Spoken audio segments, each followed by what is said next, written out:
como vão todos? Sejam muito bem-vindos. Eu sou a professora Cristiane Oliveira, sua professora de Ciências, e vamos conhecer a nossa aula de hoje.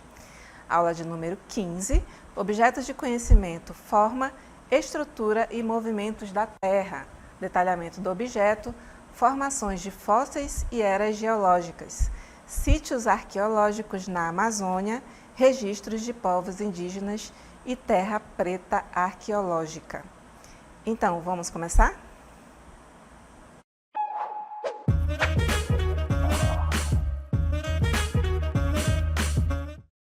Estamos de volta aí à nossa aula e eu vou apresentar a vocês um convidado muito diferente, inusitado, que vai ser o nosso mascotinho, né? Esse aqui que está bem no cantinho embaixo é o Microraptor. Esse pequeno indivíduo aqui foi em tempos atrás registrado na China e ele viveu aproximadamente 125 milhões de anos. Olha só que diferente. Ele vai aparecer de vez em quando aqui na nossa aula e eu vou trazer algumas curiosidades sobre ele. Guarde seu nome aí, o Microraptor. Então, gente, trago aí para vocês muitas informações interessantes, uma verdadeira viagem no tempo, onde nós vamos desvendar os segredos dos fósseis e das eras geológicas. Então, mergulhe comigo em uma aventura pré-histórica e descubra como a Terra e seus habitantes mudaram ao longo de milhões de anos. Sim, gente, o que vamos explorar hoje na nossa aula? Vamos passar por uma verdadeira máquina do tempo imaginária. Não é uma verdadeira máquina, mas sim uma viagem ao estudo dos fósseis. Descubra como esses registros do passado revelam a história da vida na Terra, tá? E eras geológicas, onde nós veremos através de um mapa do tempo, onde você vai viajar comigo por longos períodos e ver como o planeta e seus seres vivos se transformaram. E também veremos alguns exemplos de dinossauros. Os dinossauros, de fato, dominaram o mundo? Conheça as eras e seus principais personagens. Também veremos aí um pouquinho sobre a formação de fósseis. Aprenda como eles são formados e quais informações esses indivíduos ainda guardam, esses que estão ainda por ser descobertos. E falando um pouquinho sobre paleontologia, né? Vou falar sobre o profissional, o paleontólogo, que é o verdadeiro detetive do tempo. Né? Explore comigo aí vamos desvendar os mistérios. Mais uma vez, ele vai aparecer aqui comigo, né? O Microraptor. Sim, o Microraptor, para uma curiosidade sobre ele, é que ele tinha aproximadamente 70 centímetros de comprimento, mas a sua altura, assim, em torno de 30, o que equivale a um pequeno corvo, né? Mais ou menos isso aí. É só uma estimativa, viu, gente? Outra curiosidade é que o nosso mascotinho aqui voa nos nossos estúdios, tá bom? Então, dando continuidade aí com a nossa presença inusitada aí do Microraptor, né, trago para vocês uma verdadeira máquina do tempo. Imagine encontrar um osso gigante em uma rocha ou uma planta petrificada. Incrível, né, gente? Os fósseis são como máquinas do tempo, fazendo uma analogia, que nos transportam para o passado. Mas como eles se formam? Vamos entender um pouquinho o processo da formação desses indivíduos. Tá bom, gente? Bem, um mergulho no passado. Como começa esse processo? Quando um ser vivo morre, seus restos podem ser cobertos por sedimentos, como areia ou lama, por exemplo. A magia da pressão e do tempo é o próximo passo do processo. Com o passar de milhões de anos, esses sedimentos se transformam em rochas e comprimem os restos do ser vivo, preservando seus detalhes. Então, é nesse momento aí que a gente pode ter a oportunidade, quando descobre, de encontrar esses vestígios, né? E uma janela do passado, sim, é uma verdadeira janela os fósseis, pois eles revelam a forma, o tamanho e até mesmo a texturas de seres vivos que viveram há muito muito tempo, na verdade. Dando um ar de que há a possibilidade da gente entender um pouquinho dos hábitos daqueles indivíduos, mas tem lacunas ainda que precisam ser preenchidas. Falando um pouco sobre o tempo que eles viveram, vamos explicar um pouquinho sobre as eras geológicas, que também serão apresentadas através de uma linha do tempo. A história da Terra ela é dividida em longos períodos chamados de eras geológicas. Cada era durou milhões de anos e foi marcada por grandes mudanças no planeta e também nos seres vivos. Então, apresento a vocês aí uma imagem, né, que vai diagramar esse período em eras geológicas, onde você fará uma leitura, uma breve leitura comigo, de dentro para fora, nessa espiral. Considerando aí que nós temos uma legenda, onde cada cor vai equivaler a um período. A começar na parte do centro, mais ao centro, em laranja, nós temos aí o período pré-cambriano, que girou em torno de 4,6 bilhões de anos a 541 milhões de anos atrás, tá bom? Lembrando que as eras geológicas elas vão decrescendo em valor. E com o passar do tempo, aí nós tivemos a próxima era, que foi a Paleozoica. Bem, essa era ela remonta no período de 541 milhões de anos a 252 milhões de anos atrás. E ela está pintada aí de verde, para você olhar bem aí o nosso diagramazinho. Seguido pela Era Mesozoica, né, que passou por um período de 252 milhões de anos a 66 milhões de anos atrás. E seguido pela Era Cenozoica, apresentada em azul, né, que durou de 66 milhões de anos atrás até os períodos atuais. Observem bem aí as imagens dos indivíduos que aparecem em cada era, né? Nós temos aí um indivíduo bem conhecido, que é o nosso dinossauro, nosso queridíssimo dinossauro, e na ponta do nosso diagrama, nós temos aí um mamute. Sim, então a gente está fazendo essa leitura de dentro para fora de cada era, tá? Vamos entender um pouquinho. Na era pré-cambriana, nós tivemos aí, neste período, né, o início da vida na Terra com os seres microscópicos e seres bastante simples em sua estrutura. Na era paleozoica, nós tivemos uma explosão da vida nos oceanos, o surgimento dos primeiros vertebrados e plantas terrestres.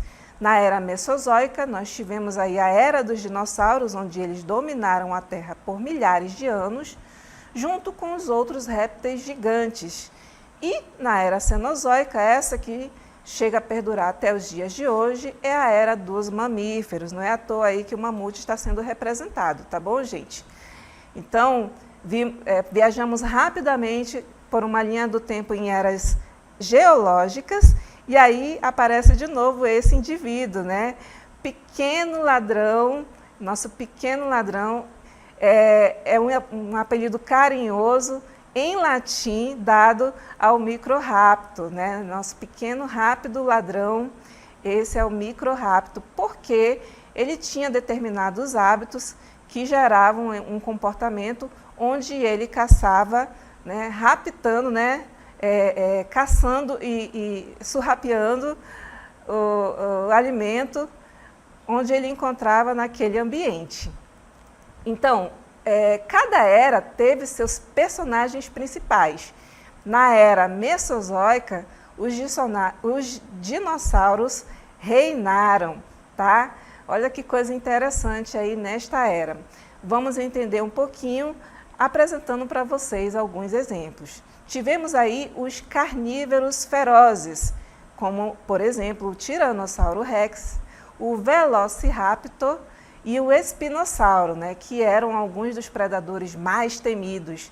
Aí no close nós temos o Rex, né, o Tiranossauro Rex, que foi o maior predador da América do Norte, né, onde foram encontrados fósseis.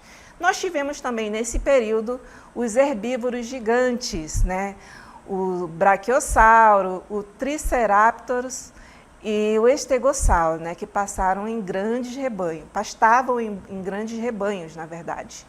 E, carinhosamente, né, eu chamo o grandão aí, o Brachiosauro, de pescossauro, tá? Para a gente tentar entender um pouquinho como era a estrutura anatômica dele, né? O pescoço bem longo, era um comedor de folhas que se alimentava de folhagem das copas das árvores de quase 10 metros de altura. Então, se a copa da árvore tinha quase 10 metros de altura, compreende-se que ele também tinha essa altura aproximadamente. Nós tivemos aí também a presença dos pterodáctilos, que eram répteis voadores que dominavam os céus, né? Temos uma imagem artística do lado aí para representar esse indivíduo, né? Essa imagem ela foi feita para tentar entender um pouquinho da estrutura anatômica dele, quando se estudou os fósseis encontrados desse indivíduo. E aí, quando eu falo fósseis, eu estou falando de vestígios, né? De restos encontrados extremamente preservados. Então, vamos entender um pouquinho o que são esses vestígios, né? Eles são, na verdade, pistas para desvendar mistérios, para tentar completar lacunas da informação desses indivíduos. Ao lado aí nós temos um vestígio, na verdade, representado artisticamente já pelos hominídeos, tá bom? Os vestígios são como pistas de um grande enigma. Paleontólogos, né, os detetives do tempo, usam essas pistas para reconstruir os passos dos seres vivos do passado, nesse caso, descobrir como eram, como se alimentavam e como se comportavam, entender a história da vida, nesse caso aí, desvendar como os seres vivos evoluíram ao longo do tempo.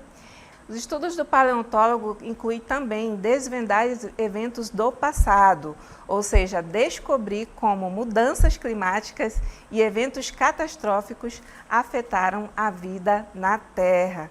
Olha só que interessante aí nós temos sobre as informações do papel do paleontólogo. Opa, mais uma vez aqui a presença do nosso indivíduo, né?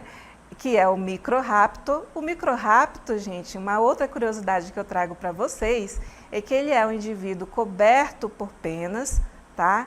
E nesse caso aí ele também apresenta uma morfologia com dois pares de asas ou 4 asas, que nesse caso alguns especialistas entendem que houve uma dificuldade muito grande de locomoção desse indivíduo, através dos estudos fósseis e dos vestígios dele, tá bom?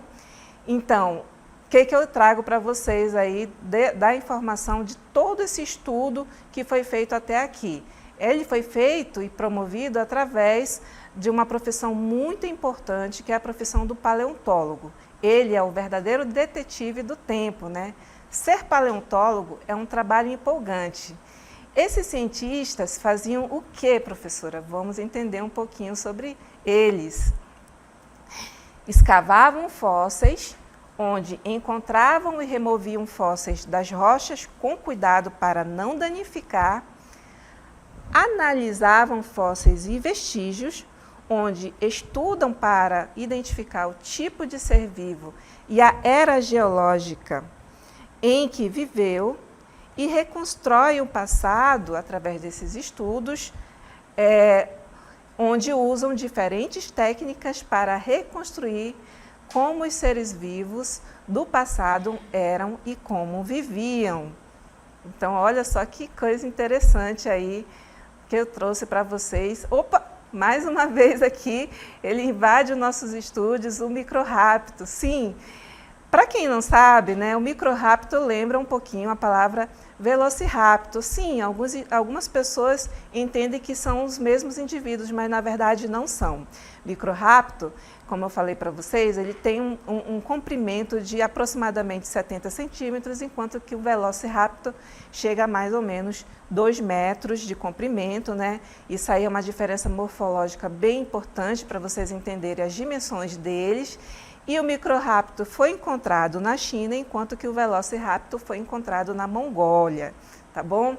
São essas informações e curiosidades que eu trago desse pequeno notável que invadiu aí os nossos estúdios. E agora, preparem seus chapéus de Indiana Jones e desvendem os segredos da Amazônia. Vamos para o nosso segundo momento aí da nossa aula, né?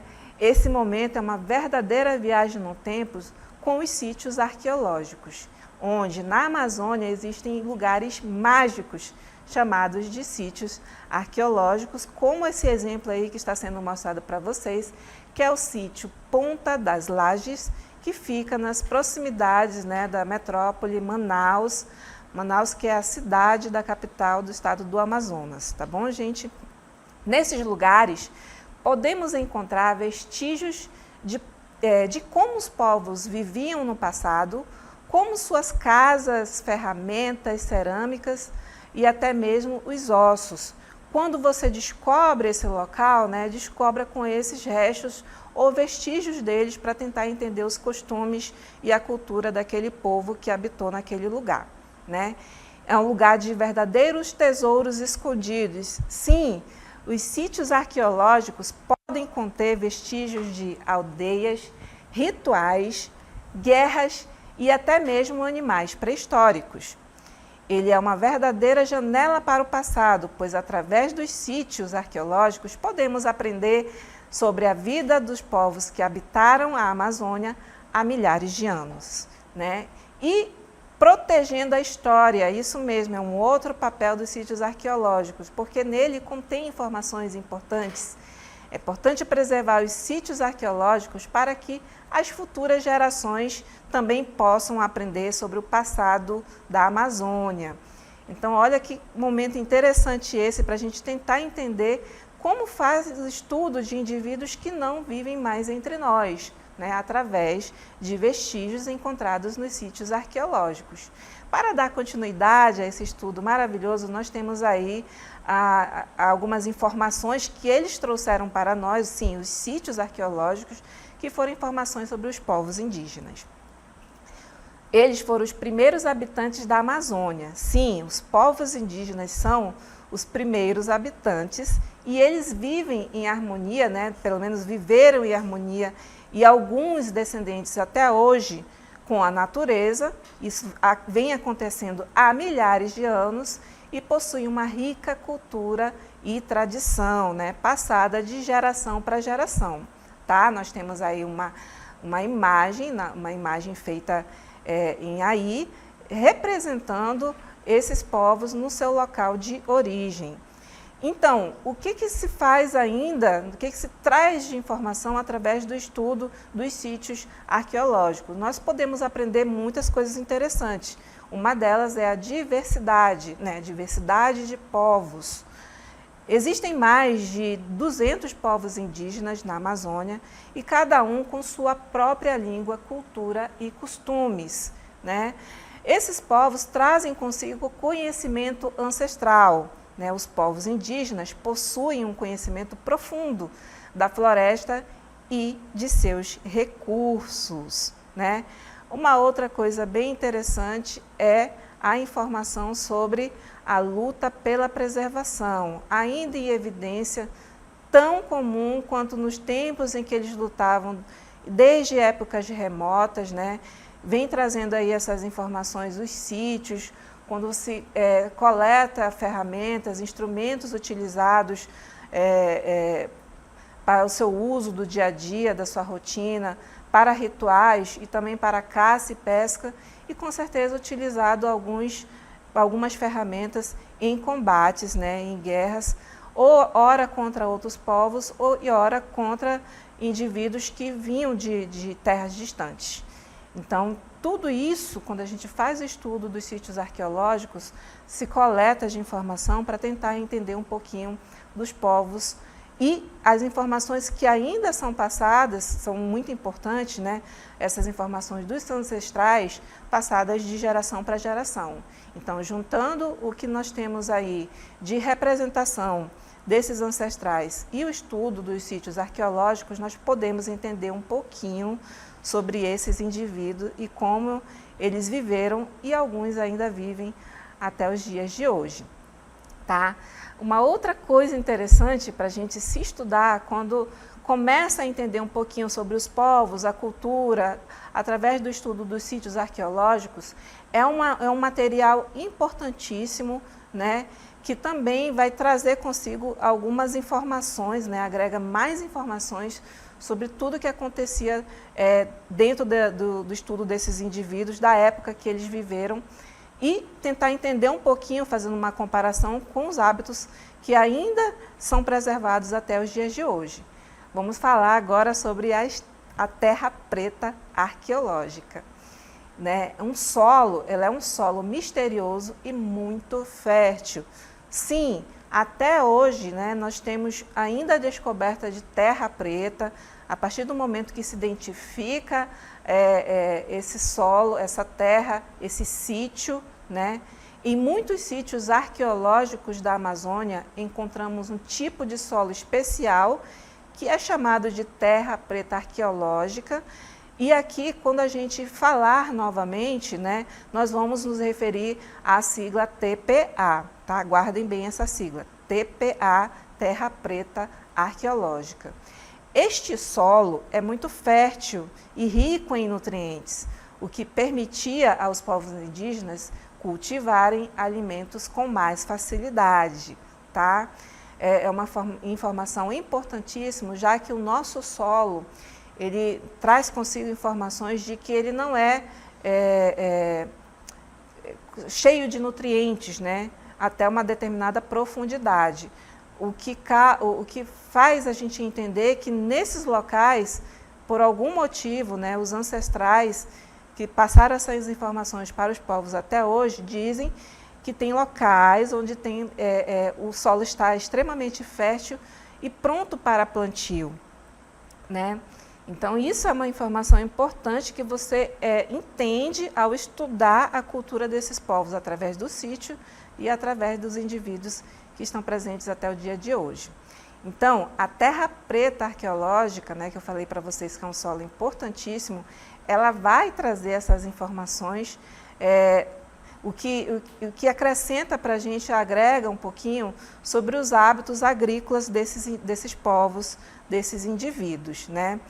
Trago mais algumas informações sobre a terra preta, a origem da terra preta arqueológica, nossa TPA, né? Ainda é um mistério para os cientistas, mas acredita-se que tenha sido criado pelos antigos povos da Amazônia através de técnicas agrícolas especiais, tá?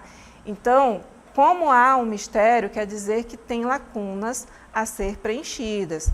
Observem bem, você tem o estudo de indivíduos que alguns já não vivem mais entre nós, alguns conhecimentos foram perdidos, né, passando de geração para geração, e há uma lacuna para se preencher em termos de informações sobre essas terras, uma vez que o solo, de um modo geral, aqui na região norte, né, da floresta amazônica, não é extremamente rico em nutrientes. Ele é rico até uma certa profundidade e depois disso, para plantio, ele não é bom, né? Não tem muitos nutrientes, exceto esses locais aí que foram citados como terra preta arqueológica. Então, esse solo, ele é rico e sustentável. Rico em nutrientes e sustentável porque não precisa se aditivar componentes ou nutrientes para enriquecê-lo. A TPA, ela é um exemplo de como os povos indígenas viviam em harmonia com a natureza, utilizando técnicas agrícolas sustentáveis, né? Isso me faz lembrar um exemplo muito importante aí de uma técnica utilizada em solos encharcados, né? Essa técnica é bem interessante porque se coloca estacas nesse solo encharcado, pantanoso, e depois se deposita sedimentos e restos de resíduos orgânicos para enriquecer esse solo. Essa técnica ela remonta aí a alguns milhares de anos. Alguns povos da era pré-colombiana fizeram uso dessa técnica. Isso me faz lembrar que tem muito ainda que se aprender sobre esses povos indígenas e as técnicas que, como falei para vocês, podem ter se perdido nessas informações quando se passou de geração para geração. Daí, um outro parêntese, a importância enorme de se encontrar informações através dos vestígios, né, arqueológicos, através de inscrições, registros, né, feitos por imagem, ora feitos por imagem em rochas, em paredes, em utensílios, que trazem consigo as informações dessas técnicas agrícolas, né? Para darmos continuidade aí ao nosso estudo sobre a TPA, nós temos aí mais outra informação. O que a TPA agrega para nós, né? Ela agrega um aprendizado muito grande com o passado, pois nos ensina como cultivar alimentos de forma mais sustentável e proteger o solo da Amazônia. Então, quando eu falei para vocês que ela vai agregar informações, é porque a gente faz o estudo desses vestígios. E trago para vocês uma imagem bem interessante, né, de indivíduos fazendo o registro da descoberta desses vestígios, né? Olhem aí. E esses profissionais, né, em sua maioria, que fazem o registro, que fazem o estudo da terra preta, dos povos, do ser humano de um modo geral, eles são chamados de arqueólogos. Sim, os arqueólogos, nossos verdadeiros exploradores do passado, na Amazônia pré-histórica, né? Eles são atuantes, eles são os nossos verdadeiros heróis quando se trata de resgatar essas informações. Fazendo uma adenda aí, né? Até aqui eu apresentei para vocês aí 2 profissionais, o paleontólogo, que estudou aí um pouquinho sobre os dinossauros e as eras geológicas, que é uma era muito mais antiga, e os arqueólogos, que estão mostrando para vocês aí, né, informações importantes agregadas à humanidade, né? O que os arqueólogos fazem? A gente vai entender um pouquinho dessa profissão tão linda, né? Um trabalho meticuloso, sim, isso faz parte de uma das habilidades desse profissional. Os arqueólogos fazem escavações cuidadosas, analisam artefatos e ossos e realizam pesquisas para entender como os povos viviam no passado. Mas não para por aí, eles reconstroem a história. Através do trabalho dos arqueólogos, podemos aprender sobre a cultura, os costumes e a vida dos povos que habitaram a Amazônia há milhares de anos. E para fazer uma conclusão aí dessa profissão, né, dos principais tópicos que eu trouxe como habilidade desse profissional tão importante para a arqueologia, né, é fundamental esse profissional dentro dessa ciência, né, a arqueologia, para entender a história da humanidade e preservar a memória dos povos que viveram em diferentes épocas, tá? Eu trouxe aí as informações de arqueólogos fazendo estudo da Amazônia, mas eles estão espalhados pelo mundo todo, tentando entender outras culturas, né, outros povos de outros países e de outros continentes também espalhados pelo nosso mundo chamado planeta Terra. Então, espero que vocês tenham gostado da nossa aula, das nossas curiosidades, do nosso mascote que invadiu aqui o nosso estúdio, e até a próxima.